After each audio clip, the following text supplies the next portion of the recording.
Assalamualaikum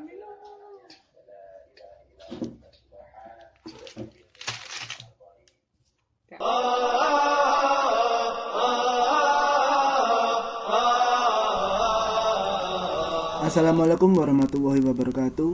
Bismillahirrahmanirrahim. Masih bersama saya Sandi Permana. Kali ini kita akan membahas tentang materi baru, yaitu dalam hal ini adalah enkapsulasi. Ini kebetulan slide-nya sudah dibikinkan oleh Pak Bagus Muhammad Arifin. Langsung saja kita langsung masuk kepada materi. Apa sih sebenarnya enkapsulasi itu? Kalian bisa baca di situ ya.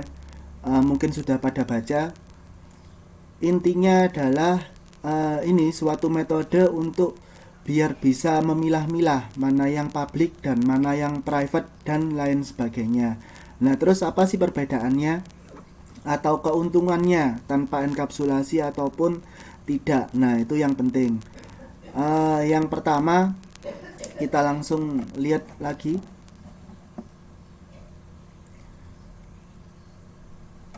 Nah, sebenarnya kalau misalkan public itu adalah sebuah kelas yang bisa diakses secara gampang oleh kelas-kelas lainnya. Berbeda dengan private. Kalau private itu tidak bisa langsung diakses oleh kelas lainnya.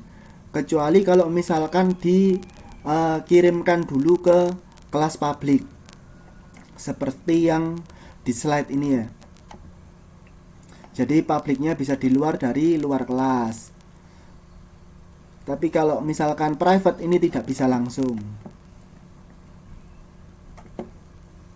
Nah, lebih gambarnya akan kalian lihat di sini.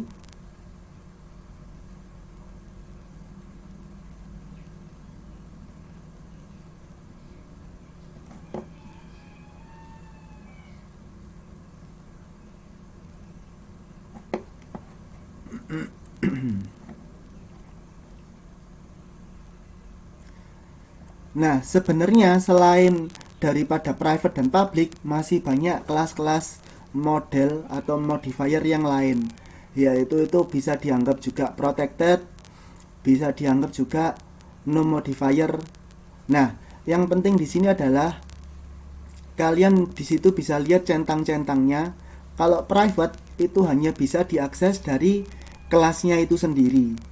Jadi artinya semua kelas yang ada di NetBeans atau dimanapun itu tidak akan bisa mengaksesnya.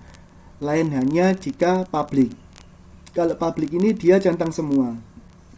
Jadi mulai dari kelas itu sendiri juga bisa mengakses, atau juga kelas yang satu package dengan dia itu juga bisa mengakses.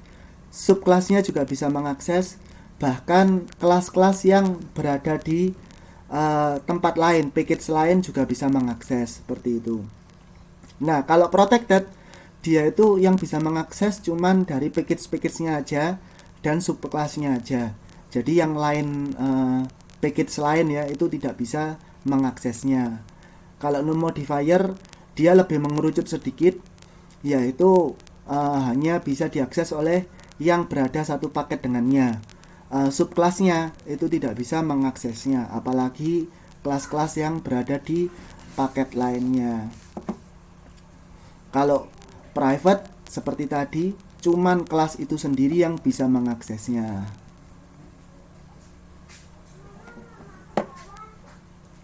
Nah, seperti ini ada contohnya. Kalau dia pakai public ya sekarang ya. Jadi dia bisa diakses oleh kelas lainnya. Suatu contoh sekarang ada kelas yang namanya siswa. Siswa itu punya public string nama.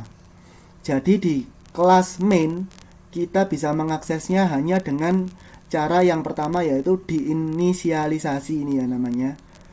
Setelah diinisialisasi, baru yang ada di kelas siswa tadi bisa dipanggil di kelas main. Seperti contoh pelajar titik nama. Jadi pelajar itu adalah hasil inisialisasinya ini, karena sudah diobjekkan menjadi pelajar, itu dari kelas siswa. Seperti itu, jadi kita bisa memanggil kelas siswanya terus titik nama. Jadi nama yang ada di kelas siswa. Di sini kita beri masukan namanya Anya. Terus berikutnya kita juga mempunyai nilai dari kelas siswa yang integer. Jadi kita bisa panggil dan kita beri masukan 70. Nah, ini bisa dilakukan kalau kelasnya itu public yang berada di sini. Jadi public string, public int seperti itu. Nanti lebih jelasnya kita akan tunggu di episode selanjutnya. Nah, berbeda nih dengan yang private. Kalau private itu nggak bisa. Jadi dia harus dibeginikan dulu. Jadi kalau private string nama ya. Kalau tadi kan public string nama, kita langsung bisa memanggilnya dari kelas main setelah diinisialisasi terlebih dahulu. Kalau kelas private nggak bisa, dia harus pakai ini namanya, kita bikin metode lagi.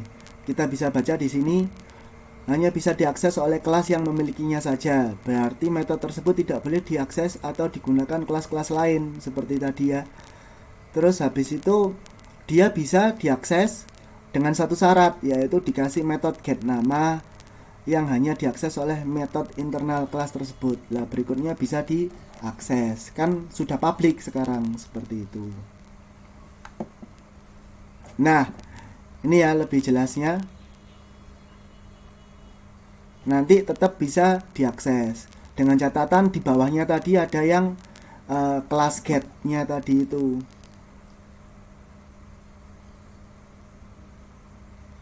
Seperti itu ya. Nantikan video saya selanjutnya. Wassalamualaikum warahmatullahi wabarakatuh.